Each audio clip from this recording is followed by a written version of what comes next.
the doom is rising into you, right? You realize that there's only a month left, and you haven't even started.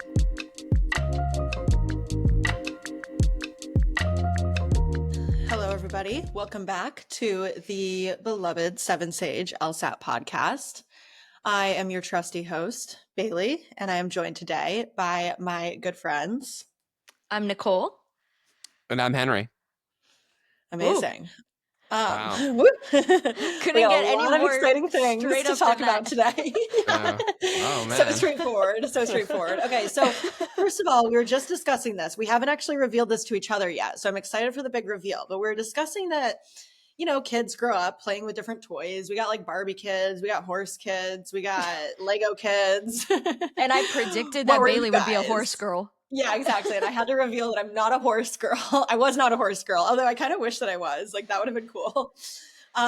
What were you guys? What kind of toys did you play with? You want mine?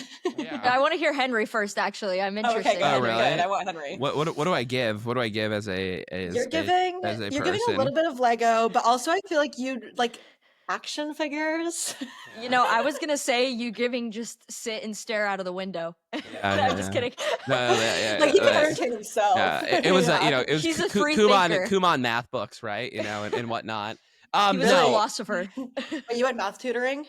No, what I did most was I had a lot of dinosaur figures. I was really into dinosaurs, and then That's I really was cute. I like I mean, when I was dinosaurs. really young, and then I also really liked Transformers.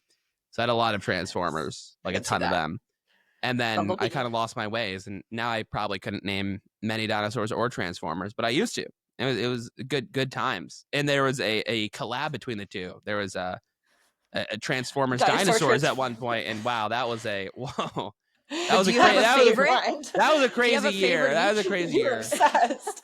I'm trying to think, like, in terms of dinosaurs, I don't know, like, what are some good, I literally can't remember. I remember really liking, I really remember liking the flying dinosaurs, so pterodactyls. I was not a that was huge really fan of T-Rexes. I always thought, like, T-Rexes were kind of ugly, and I really liked Stegosaurus. Got their little arms, yeah. It's a Stegosaurus. Which one is that? The one with the The Dorito-looking one, right? Doritos on their back. Yeah, right. Oh, I'm pretty sure that's a Stegosaurus. Yeah. Got it.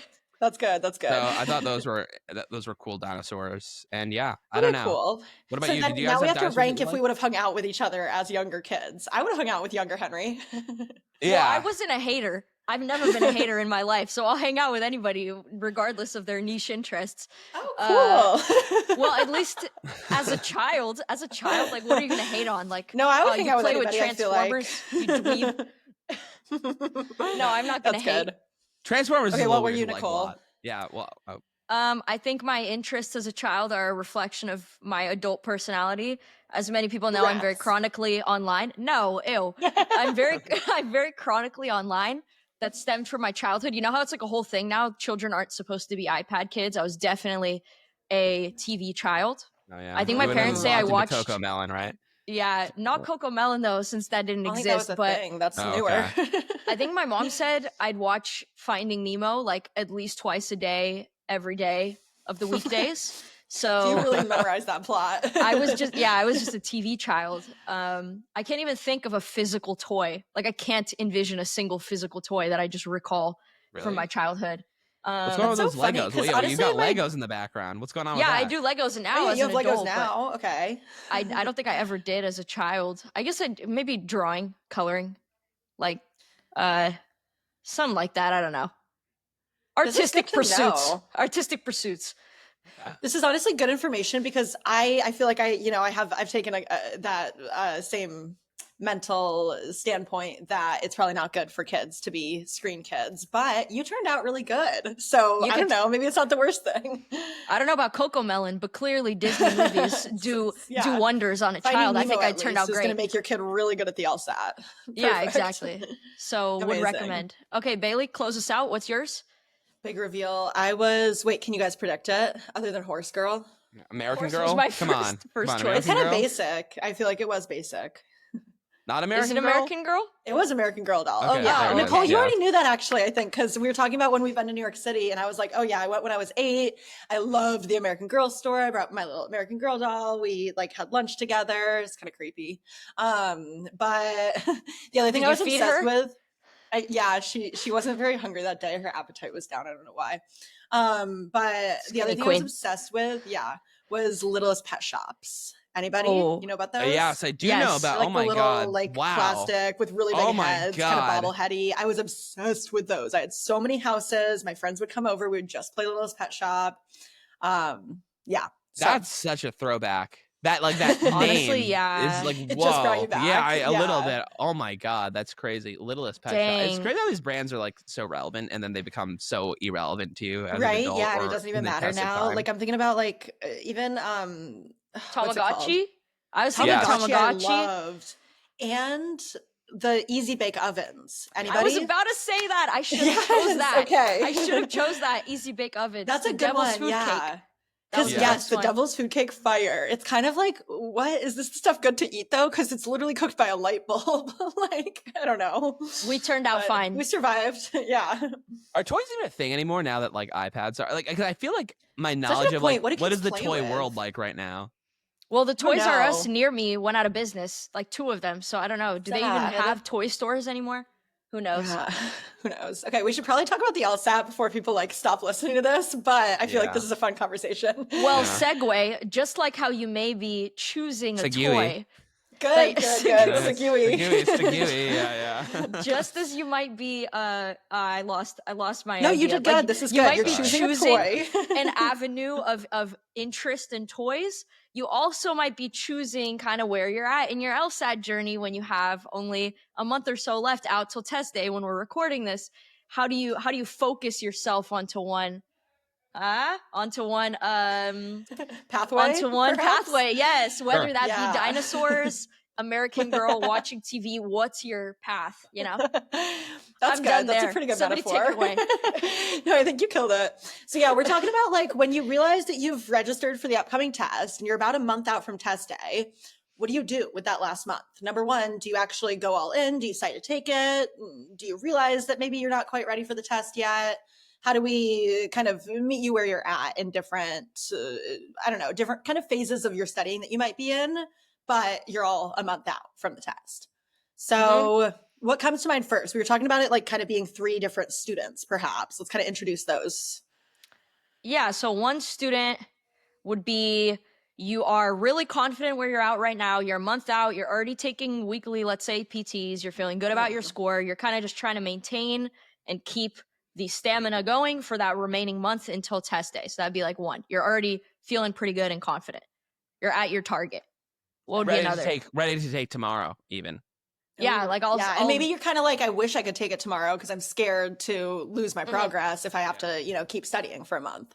Yeah. Okay, so that's one of them. We'll talk about that. Number 2 is you realize the test date is creeping closer and closer, and you're almost there. You are like so close to your goal score, but you haven't quite hit it yet, or maybe you hit it a few PTs ago, but you can't quite seem to get back up there. What do you do to, squeeze those extra few points in before test day? And then third student. The doom is rising into you, right? You realize that there's only a month left, and you haven't even started. Yeah, you Along haven't those even lines, started. right? We're Like, very I don't know, there's far only a month away. left, right? You haven't even started. It's like, I don't know. It's like when people sign up for races and they're like, "Oh wow, right? I'll start training," and then it's yeah. I've But, done like, that. Or Oh, let's shoot, just I say need more you're time. substantially off from where you think you would be, or where you had Right. planned to be at this time period, and Right. the way forward is dark and scary. What do we do? What do you do? Cool. So let's start with the brightest path. Student number 1. What do we recommend to student number 1 who's chilling where they're at, but they just want to maintain their progress? Maybe, get a little extra buffer points to make sure that they can, like, they have the room for variation on test day. But what do we do with that last month?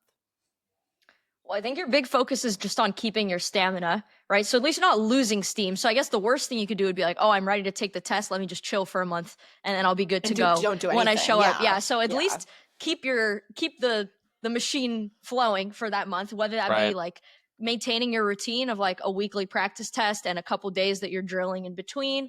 or, just keeping the same routine that you've already had been so that things stay consistent. You definitely don't want to like change things up in that last month because you never know how that'll impact test day. So at least maintaining the same thing you've already been doing sounds good to me. Any other specific recommendations? Yeah, I mean, the one add on too is like to not worry too much about your score at that point. I mean, if you've been consistently scoring at your PT score, you're not really gonna, in theory, regress. You're not gonna forget things. I mean, unless you just do nothing, then you will forget things. You'll fall out of the habit. But I would say, like, yeah, if you do take PTs and maybe you're 1 point down, don't worry about it, or maybe just don't grade the PTs just so you can live in blissful ignorance, or you just take individual sections from different PTs. I feel like that is also good too, because then you can always like, well, the other sections would have went better.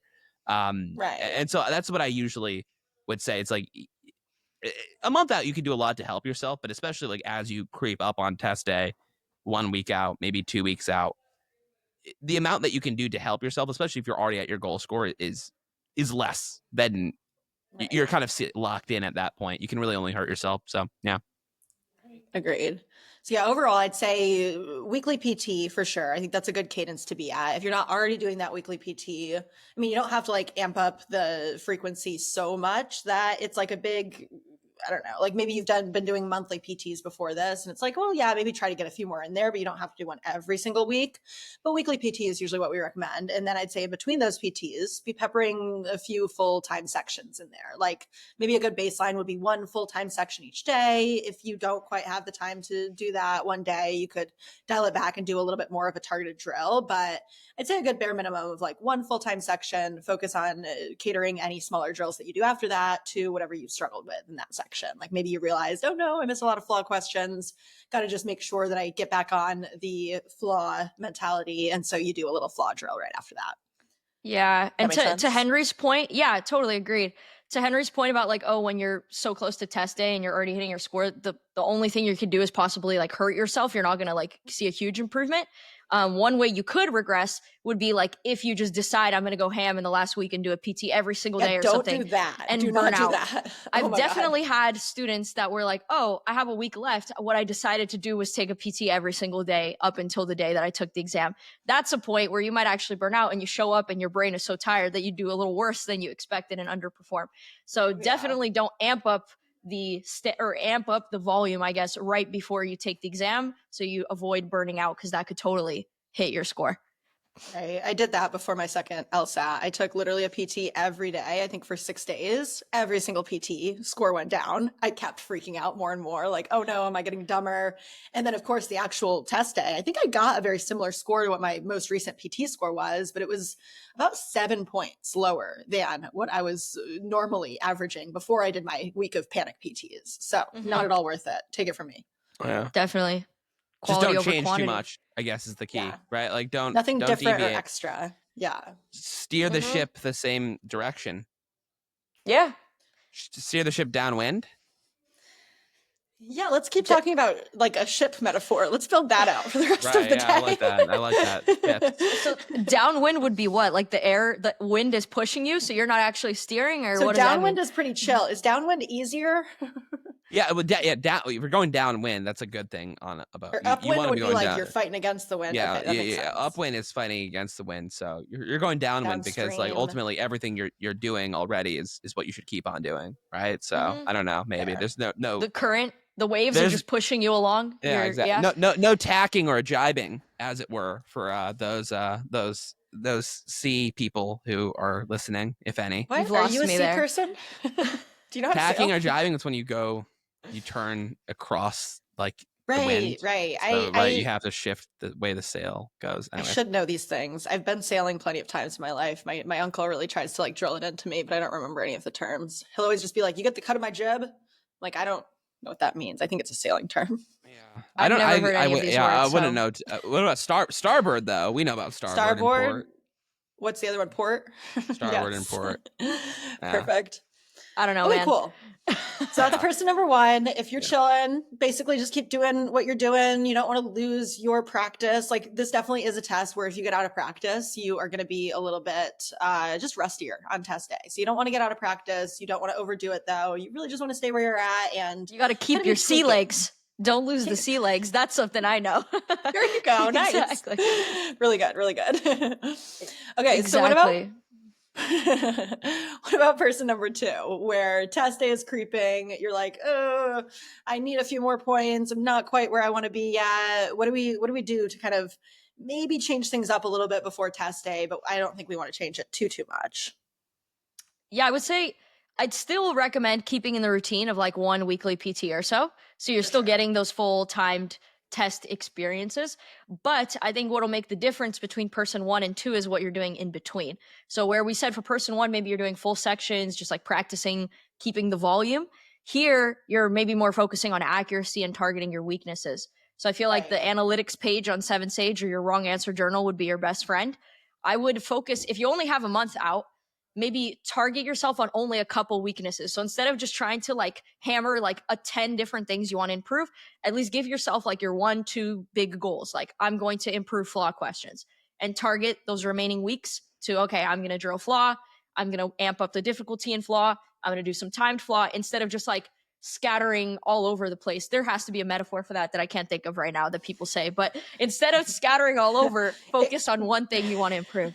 So it's like kind of like jack of all trades but master of none, but like Ooh, like yeah, you want to that's be, good. but you want to be more Yeah. be the jack. No, Exactly. don't be the jack. No, don't be the jack. No, you want to be master of at least one. Yeah, That's what I'd rather you be. Master. Try to be the master. Yeah. Because Yes. I think, I don't know if you guys agree, but like if you're only trying to improve a couple points, which is all you could really expect in like the span of a month, it's better to improve all those points in like one area, like one type of passage, like one if type you realize of question, you're getting like half the flaw questions wrong, for example, on any given section, there's like 7 of them on average. And it's gonna be in a test, not in a section, but you get a few more flaw questions right. Like, you master flaw questions, so there's never a flaw question that they could throw at you that you're gonna get wrong. Awesome. There you go. Like, there's your points. Yes. Mm-hmm. Yeah. No, I agree. I mean, I think in terms of like what types of things to focus on too, I mean, I've just been seeing this a lot more in my classes where like translating sentences, not that you have to diagram on test day. I never diagram when I do questions, but like just the raw translations there's a lot of room to grow in. And almost nothing will improve your score more than understanding like what a sentence means. And translation is a way to help you more easily pick apart sentences. Because if you know how to translate a sentence and you really understand what sufficient means and what necessary means, like, a lot of questions just open up to you, regardless of like the question type.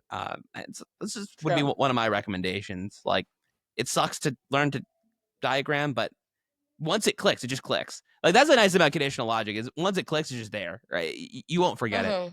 I don't know. I think that understanding thing fits for RC too, because something you might improve on like harder RC passages is just like being able to put into your own words what's happening in the passage, just like understanding sufficiency and necessity, like understanding where is the author's voice, like what is this structure, etc. What's the purpose of this paragraph? So I feel like similarly, just reading the passages and being able to like reword what they're actually trying to say, and that understanding definitely helps eke out points in harder passages that are difficult to follow. Right. And so to get better at that, you might want to do some untimed drills where you are forcing yourself to pause every couple words. Like, sometimes to force myself to do this, I would literally like print out the passage and then draw lines like every couple words where I have to pause and then just be like, okay, let's put this into my own words now. And once you do that enough times, like you do it really slowly and it feels really awkward the first few times, you're going to just get in the habit of translating as you're reading. And then it's going to be a lot more smooth. It's all of this idea of like slow is smooth, smooth is fast. So it's all going to come together. Yeah, totally. Any specific recommendations, Henry, for like how to improve your, I guess, translating as you're reading? You know, honestly, not really. My own philosophy is that RC it takes so long to really change. And instead of and so if you're a month out, that is fair. I think it's really hard. It's really hard to inconsistently improve it, as opposed to LR, which is a lot easier to improve. And so, and there's double sections of it, so of LR. So like my own philosophy is like, if you're not where you want to be a month out and you're looking at a point in RC versus a point in LR, I would just say, like, if you're going to go for one thing, go for the LR. I think that's key. RC, you can do some things, which is just to, like, if you read the passage, just make sure you're spending enough time, right? So like in terms of like, often people will just passively read. And so just even doing or attempting to do the translation is usually enough to get people to move. But yeah, I don't know. I'm personally like a big LR believer. Honestly, that's my own philosophy. I think other people shift, so I just don't know if I'm equipped to answer. I'm laughing because for RC you said if you read the passage. Like, yeah, he's like, yeah, actually everyone's by reading the passage. Well, yeah. No, I know what you meant. Yeah, like if you actually read the passage, I think often what we do, people like will skim the passage because that's just how they read in real life. That. No, and that just kills you in RC. And also too, a lot of these questions, the reason why they are hard is because the concept of support or reading carefully like you would in an LR question is lacking, right? And so if you improve your LR skills and you are better able to like look at answers, oh no, here's the point in which this answer choice diverges from what I'm looking for. A lot of the RC questions revolve around that idea, right? Where an answer looks like it's saying something, but it's actually saying something very specific. And I don't know, that's what either makes it right or wrong. Yeah, one quick little mental hack to get better before test day is just treat RC like LR, right? I mean, it's pretty similar. There's really long stimuli. Yeah, they have different formats, but reading for structure, for example, the same thing that I'm doing for LR, like checking in on premise conclusion relationships, checking in on overall paragraph relationships in RC, like all the skills translate. So the more hands-on you can get with articulating, what am I doing in LR that works really well? And then can I move this over to RC? It's a great way to just kind of like bring some parallels between those sections and start to even out your score. But yeah, I agree. Valid. If you're trying to like get the most bang for your buck in a short amount of time, it's going to come from LR, not from RC. That's not to say that you can't improve on RC. It's so improvable. But you're right. It usually takes a little bit longer. It's a lot more retraining of your brain to kind of read differently, which in crunch time, especially just adding all this extra pressure of like, I have to improve by this date, it just might not all come together logistically. And that's okay. There's also just double the sections now too. Right, exactly. Yeah, so just like, so I guess you're going to get more LR points to be able to grab. Yeah. I guess we could split this bucket. If you're the group that has a little bit to improve, if specifically you want to improve RC, then you could do RC. But I guess if you're like in a just general deficit that could go equal between both sections, or you're struggling more in LR, then yeah, I guess I'll revise my previous point. Focus more on your LR and just carry those skills to RC. But what about, let's say you're a student that your analytics are like all over the place. You want to improve like 3-4 points or something like that. I don't know, 2-3 points, but you don't see that there's like one question type you're struggling with in LR or one skill. What are some like, I don't want to say freebies, but what are some targets that generally would just like be beneficial to work on in LR to see some improvement? I mean, exactly what we were saying about conditional reasoning before. Like you can just do constant drills of conditional reasoning tagged questions and focus a lot on translating into your own words or diagramming, whatever works best for you. Because yeah, that's going to be like just by far the biggest relationship you're going to see all over the test. You could also focus on those overall causation correlation relationships. So there's like a causal reasoning tag that you can use to create drills. That could also be helpful, and just really be focusing on like, okay, if we're jumping from correlation and the premises to causation and the conclusion, what are some other possibilities? Like, couldn't B cause A, even though we said that A causes B? Couldn't there be a third thing that comes in here? Like just being able to articulate all of those overarching relationships you'll see all over the test and just get more familiar with them, translate them in your own words right away. That can be helpful. What else? I think maybe like spotting the gap questions, like the kind of questions that we teach in those classes. So like flaw, sufficient assumption, necessary assumption, we can strengthen, PSA. Yeah, we can strengthen, eval, all the ones that involve just like identifying a gap of reasoning. Right. Like and why we talk about conclusion based on those premises. You do the exact same first two steps of just identify premise and conclusion. Ask yourself, where's the gap or hole in the reasoning? Why am I not believing the conclusion? That is going to get you to what you need to do to prepare for most of the questions in LR. Like it applies to flaw, assumption, we can strengthen. Sorry. You could turn it into a drill, right? Like you could do those steps, exactly what you're describing, and then cover up your answer choices and challenge yourself to predict or pre-phrase, in essence, what the right answer would be. We call that like a pre-phrasing drill, and that could be a really good way to target spotting the gap, like just the whole category of questions people tend to struggle on. Right. Yeah. I guess one other thing, like, more big picture, right? It's something that, again, it's another thing that I've just been noticing and try to say more is like take everything as literally as possible. A lot of times, words on the page. Yeah, really though, words on the page. It's like in many ways, if you find yourself thinking hard about the problem, there's actually like a misread that's happening, because a lot of it is just matching, right? If you're looking for the gap, right? It's just a lot of it's just matching exactly the same terms. And so that's what I often would recommend, is that if you find yourself, it's like mentally taxing, but your conditional reasoning is good, like, don't try to think why is it that all apples are fruit? I don't know. If they're telling me, though, that just means like apple takes me to fruit and not the other way around, right? Like, try to avoid thinking like, why should this internally make sense? And just be like, no, I'm just taking literally what they say. All people like cheese. Does that mean people like cheesecake? I don't know. Those aren't the same things, right? So it's like maybe not. I don't know, right? And whereas in real life, you'd be like, oh, like, let me think about, I can see if I think about that, right? If they like cheese, it must be because it has cheese in it that they would then like cheesecake. And it's like, no, that's the line of thinking in the LSAT, which is like they want to trap you doing that. So yeah, I don't know. No, that's Little good. thoughts. That's good. Take it literally. Yeah. Be as literal as possible. If they say all people are evil, they mean it.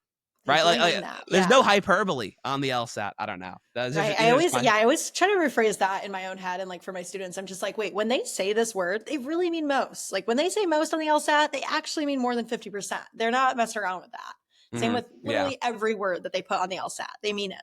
So don't be changing their words. Don't be assuming things that you don't have any reason to be assuming. Yeah. Mm-hmm. Yeah. Okay. Right. So what your about this person last number person? 2. Oh, I was just going to recap. Sorry. If Yeah, your person number 2, improving a couple points. Wait, what do we say? We could keep our routine of some weekly PTs, focused on target drilling. It'd be probably beneficial to focus on LR since we have double sections of that and it carries to RC. And if you're not sure which weaknesses to target, we gave you a couple ideas. Things like translating conditionals, practicing translations, spotting the gap questions, practicing your pre-phrasing, or just in general, taking words literally on the exam and avoiding making assumptions. Good recap. Okay. How about person number 3? What do we got? So this is when you realize that you're really not even close to where you want to be at. Or like we were talking about before, maybe you just started studying. Like maybe you signed up for the test the last day that you could sign up for it, or like a few days before, or whatever it is. And then you're like, okay, cool. Or maybe you signed up for it a while ago, telling yourself, oh, that's going to encourage me to study. And then you just didn't. And that's okay. Like, who cares why you got there? It doesn't matter. We can give excuses till the end of the day, but now you are here. What do we do next? Personally, because I was in this situation, this is the exact situation that my first LSAT was. I so wish I could go back in time and tell myself to just push back the test date. Like if you're not ready, if you're not consistently practice testing where you want to be at, then nothing magic is going to happen before test day. Like I was literally expecting or kind of banking on a miracle happening 3 out of my 4 test days because I kept signing up for the test before I was actually ready. And goodness, no, I never got my miracle. Apparently, you can't just hope to do really well. You have to have practiced and been consistently doing well. So I would honestly recommend pushing back the test date. Like if your test date is coming up in June, you have until May 1st. They extended the deadline to push back the test to a later date or get a full refund. I think technically right now, by the way, you'd have to just get a full refund because they haven't opened the administrations for the future dates. But yeah. So anyways, you can push back the test date until May 1st if you need to. And if you're realizing that you are like 10 points off from where you want to be scoring, or even 5 points off consistently from where you want to be scoring, chances are it's not all going to come together before test day. So we don't have to be pushing it. Like putting all that extra pressure on yourself to magically improve by test day isn't going to be helpful. And to kind of appease some people's fears, I think at least the time that we're recording this, we're kind of targeting June, I guess. So a reason some people might say, oh, okay, well, I just have to take the June test is, oh, well, the cycle is approaching. And like, I have to get this test done so that I can apply, because if I take any later, I'm absolutely destroying my chances. I've heard many students say that before. So if you're in that boat that you're pushing for June specifically because you need it for this cycle, just keep in mind there are many test dates that are applicable to the cycle and even considered early, right? You have June, you have August, you have September, October. All of those dates are still considered early objectively in the cycle. So don't let your one reason that you're like forcing yourself to take a test when you're not ready just be because, oh, okay, like this will increase my chances. I mean, at the end of the day, not to give a hot take, but your score is more important than the time you took the test or when you apply in the cycle. So score was like one of the most important things in your packet. So it's better to prioritize having a good score or a score that is in your target range than like just forcing yourself to take the exam when you're not ready. Right. Yeah. Agreed. No, I agree. Also, just like stress studying is not good studying. Right? If you're Right, it studying with doesn't the help. hopes or the thought that something needs to happen soon and quickly, you're not going to really learn. You're going to cut corners, and then it's not going to work out for you. And then you'll be like, oh no, it'll stress you out even more. You'll cut even more corners. It's just not. I'd say it's not really worth it. Additionally, too, I mean, if you have to take it though, one thing you can always know for whatever reason is that you can always take it again, right? Like for whatever it's like, I have to take this in a month. You always take it again. If you're starting from zero or there's a lot of upward room for you to score. The good news is that actually a month can be pretty good, right? When you say you can't change too much a month out or a week out, a lot of that applies to if you're kind of pushing on that upper echelon, like the late 150s, I don't say upper echelon, but you're in the high 150s, the 60s, 70s. You're just trying to get into the 160s or 160s. Right. I think yeah. that is kind of like more where like are you going to change too much in a week or 2 weeks? Maybe not, but maybe you are a little bit beneath that. Maybe you just start studying. You don't know. There's a lot you can actually do, and so don't study 10 hours a day.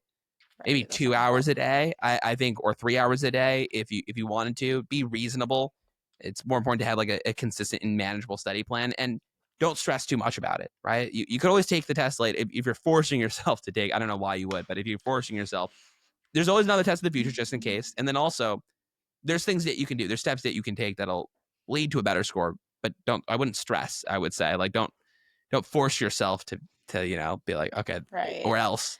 I mean, if you're on day 0, like just doing the 7Sage curriculum itself alone will carry you, a good amount of points. I would say like 10, 20 points just on learning the question types if you started out just not knowing any of the specific kinds of questions on the exam or something. So I guess one huge thing you could do is just at least go through the curriculum or, your own abridged version of the curriculum, familiarize yourself with the questions and the strategies that, we talk about at 7Sage, and that alone could help you a ton. Agreed. And yeah, I can definitely speak from experience with that, like extra pressure, stress studying. It doesn't help. Yeah. I was just trying to cut corners for most of my studying for this test. Cause I'd be like, I have to get it by this test date. I already signed up and like, I don't want to lose the money or whatever my reasoning was. And it just didn't help. Right. Like I ended up taking the test 4 times. So save yourself from all of that. Just allow yourself to push back the test when you realize that it's not going to be coming together in the time that you need. But yeah, to each their own. Lots of different options here. It's not going to be the end of the world, whatever you end up doing. Mm-hmm. Cool. All right. Anything else? I think we've covered most situations, right? Like, hopefully all of you listeners are falling somewhere along the spectrum from I'm at day 0 to I'm ready to take the exam today. Right. And something along that spectrum has been addressed with some of the tips we gave today. Right. I feel like, but if it hasn't, comment. Like literally True. ask us questions. That's the whole point of being able to interact with us. So as always, you can email us, podcast@7sage.com. Comment below, like, subscribe while you're at it. Why not? Come on. And any of those questions that we choose to actually answer on the podcast will give you a free month of live. So highly recommend. Wow. We would love to see you. So that's just a free pass and then you to can hang out with us in live classes. How fun Exactly. would that be? Whoa, a free month. That's crazy. Before we sign off, what toys or things are you looking forward to in the future? Like, I don't know, are there any like knickknacks That's a really good nowadays question. that we've talked about the past? Now maybe Like toys that we think are going to be invented in the future? Or well, I don't like know that you're toys- gonna like I don't know like what's a fun knickknack thing that you'll buy like in the near future? I'm getting that That's Switch a good too question. for sure. That is a really good question. Play I'll Mario probably Kart. buy. Well, I don't know if this counts anymore. This is like screens, but I'll buy more games for my Switch. Does that count? That's Right? toy. Yeah, I know. The new Mario yes. Kart's gonna be fun. That's exactly the same thing. I've been addicted to Mario Kart lately. So fun. It's so fun. Oh my god. I know. I just my whatever partner just got me into Mario Kart. I'm just playing it nonstop. It's crazy. Wait, can we all play like online? Is that possible? Yes. 7Sage Mario Kart? Because I have a Switch too. Wow. Oh, that would be really fun. We should do Whoa. that actually. Full Yes. podcast episode is the Right. audio from us. Yes, and it's just us. like streaming our game. one lucky podcast commenter will get to race us in Mario Kart, right? That would be actually closing. so fun. Closing question, what's your favorite track? It could be any of them. Wii, from the Nintendo 64, from the Switch right now. Choose your one favorite track. Perfect closing question. I'll go first. Peach Gardens. I think that's the name. Peach Peach Gardens. It's like the Gardens. back of her mansion, and it's like With a the- loop with through the- the with Yes, the, no, garden. Peach like, Gardens is art, good. yeah. That Yeah. one's fun. And Yes. yeah, there's some good shortcuts on that one. Oh, Yeah. My OG one from Wii, I think, was Koopa Cape, where Ooh. it's Koopa's place. I don't know. Koopa Troopa. Yeah. What you I got? really Henry? like the Coconut Mall gets me going. I Ooh. like Coconut And you can Mall. It's pretty you can go through flowy. some of Yeah. the The Yeah. escalators and stores. stuff. Yeah. Oh, the yeah. Yoshi's Island is also pretty fun. I feel like I never get to play. I don't know. It's Yoshi's Island. I'm a fan of. And then what's the oh god? It's like the like you go underwater. Boo Lake. Is it called Boo Lake? I'm not sure, but I know It's that like a boo. There's a Wait, there's boo. one that You you go go underwater and then you go underwater. back up. But it's like it's a very short one. I love the short ones that are more. What about quick Baby Park? Do you little- guys know Baby Park? Yeah, that one that's just like 8 circles on the tiny little track. Yeah, That one's fun. That one's so fun. that one's chaos. It's But chaos it's awesome. on Baby Park. Amazing. Okay. Okay, we'll Cool. go play our Mario Kart favorite tracks and also like, comment, subscribe, turn on the notifications, do what you need to do to keep Right hearing now. from us. Come to live classes. I think that's everything I was going to say. Yeah. Yeah. Same with Yeah. you guys. Okay, perfect. Solid. Like, comment, Thank you all subscribe. for coming. Have a good day.